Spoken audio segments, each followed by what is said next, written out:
Well, it's Christmas time again, and that can only mean one thing. Yes, in my family, I am the designated gift wrapper. Now, how I got to this point, well, we won't discuss that. All I know is that every Christmas Eve now,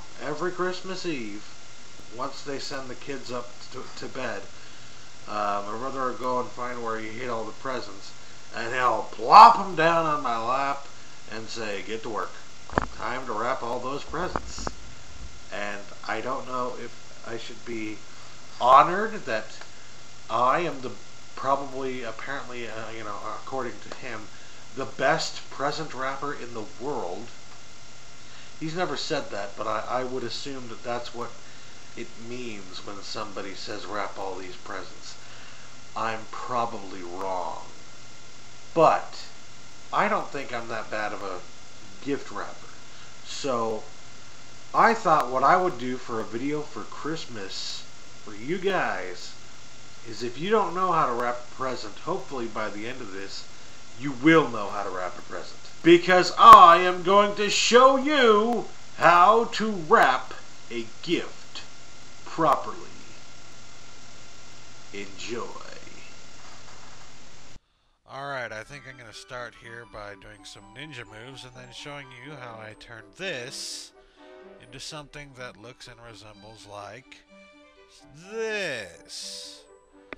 Which is pretty awesome if I do say so myself. I just hope to God that none of my nieces or my nephew are watching this right now, because if they are, they might have a better idea of what they're getting for Christmas from me, and that wouldn't be good. But anyways, on with the flame.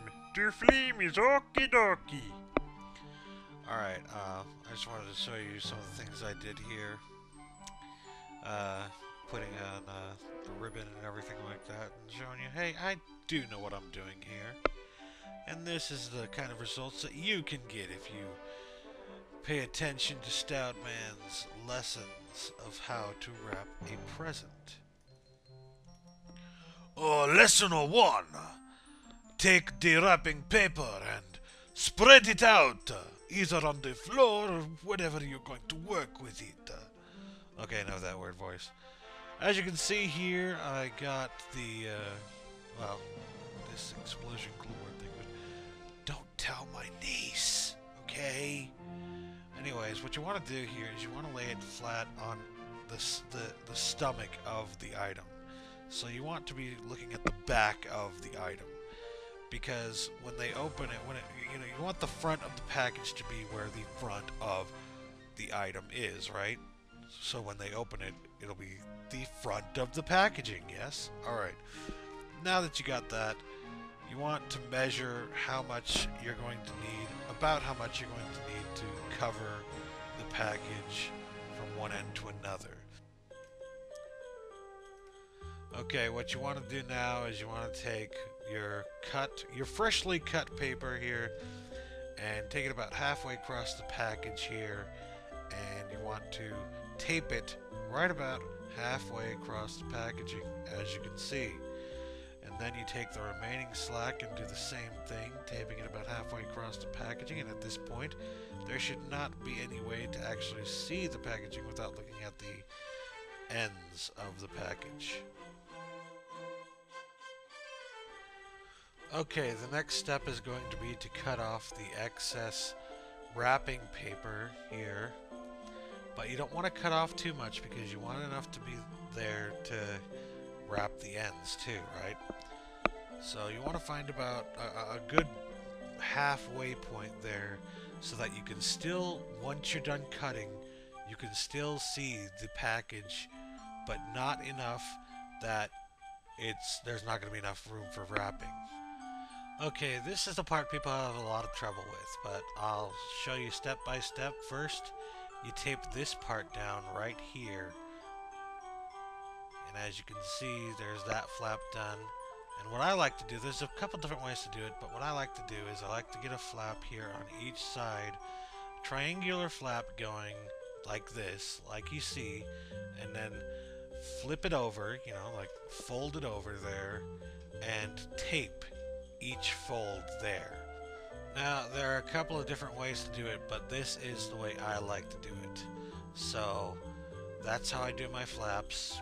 If you don't like it, you can do it your own way. But anyways, um, once you're done with that step, all you have to do is pull up the rest of the slack there, pull up the rest of the paper, wrapping paper, and tape it up, however you like. At this point, you want to turn the package around and repeat those steps for the other end of the package.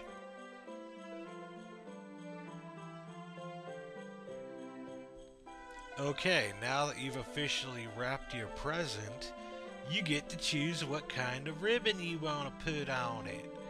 Now, what I like to do is I like to find something that clashes well and looks good on the packaging. Well, there are two things you should consider. First, you need to consider what looks good with the packaging, with the colors on the packaging, and what looks good for the particular person you're giving the present to, what colors they like. So first I'm looking at the coloring with the packaging, and I've decided either it's going to be this green or this white. And the green looks okay, but in the end I decide to go with the white here, and it really does pay off. It looks really good against this wrapping paper. I'll use the green for another one, but for now, nah, I'm sticking with the white.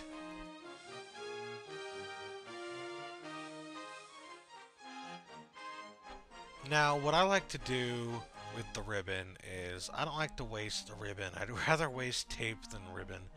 So I generally just tape the ends of the ribbon on the back because it produces a nice, much cleaner look, if you ask me. And you don't have to use nearly as much ribbon when you just tape the ends of the ribbon on the back of the packaging. And there you go. You still get the same effect on the front. You get the line of ribbon across the packaging. What's the problem? Now, when you're putting the ribbon on the packaging, you want to make sure that you're getting it level. So if you're not sure if it's level or not, you should probably try and hold it where you think it's level and flip the package around and make sure it looks okay. See, this is a little bit off, so I adjust it here and make it okay again. Just want to make sure it looks nice and even, however you want it on there.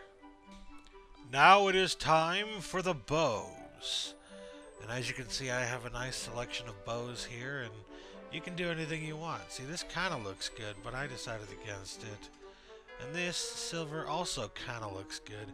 But since I went with a white ribbon, even though the only white bow I have is the smallest bow I have, it'll look fine. And especially with what I'm going to do next, it'll look great. This is curling ribbon. Now, the person who's getting this present likes purple, so I decided to use purple curling ribbon. Okay, now if you don't know how to use curling ribbon here, I'm going to attempt to show you how. You're gonna have to get some scissors for this and a line of curling ribbon here, and hold it like so. Hold the curling ribbon like so against the scissors, and gently but firmly pull the curling ribbon across the blade of the scissors. I guess this could work against a nice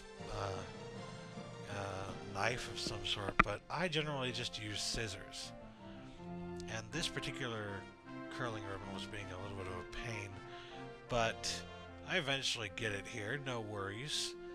And what I like to do is I like to start from the middle of the curling ribbon, and then do one side and then the other side like I'm doing here. Now I'm working on the other side here.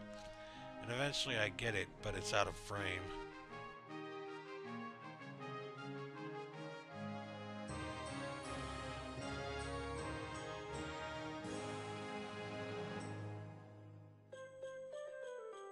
Haha, look, it's all bouncy and curly.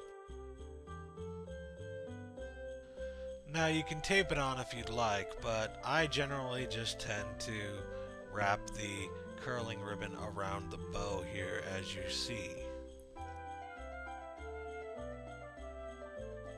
I add some more purple curling ribbon on after this, and the end result is as you see here. Sure to make any fan of purple a happy camper on Christmas morning when they rip into this beautiful package. Thanks for watching, and I hope you enjoyed this tutorial on how to wrap a present.